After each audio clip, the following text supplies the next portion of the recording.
জায়গায় প্রয়োজনে মিথ্যা বলা যায়। এক নাম্বার, আপনার ওয়াইফকে খুশি করার জন্য, সে একটু এরকম না বলে একটু কৌশল করে বললে খুশি হবে, এটা বলা যায়। দুই নাম্বার, জীবন মরণের ব্যাপার, যান বাঁচানোর জন্য একটু কৌশল করে ঘুরিয়ে বললেন, এটা জায়েজ। তিন নাম্বার, দুইজন ঝগড়া লাগছে তাদেরকে মিলিয়ে দেওয়ার জন্য কৌশল করে একটু মিথ্যা বলা, ঘুরিয়ে বলা যায়। দুইজনের মধ্যে দেখলেন যে সম্পর্ক খারাপ, একজনের বললেন ভাই সে তো ওই দিন আপনার ব্যাপারে অনেক প্রশংসা। কি আমার ব্যাপারে প্রশংসা? কি বললেন? এই বললো আপনি নাকি এই করছেন ওই করছেন, অনেক প্রশংসা। লোকটার মন খুশি হয়ে যাবে তার ব্যাপারে, ঠিক কিনা?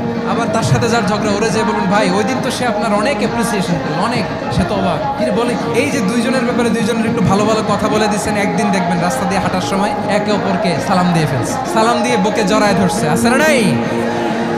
আবার মিলমিশ হয়ে গেছে। কিন্তু আমাদের স্বভাব হইলো দুই প্রতিবেশী যদি একসাথে বসে একসাথে হাঁটে, দূর থেকে দেখলে আমাদের জলে, আছে না নাই? ঘটনা কি? এই দুইটার মধ্যে এত মিলকে, এই দুইটার মধ্যে গিরিঙ্গি লাগানো যায় কিভাবে?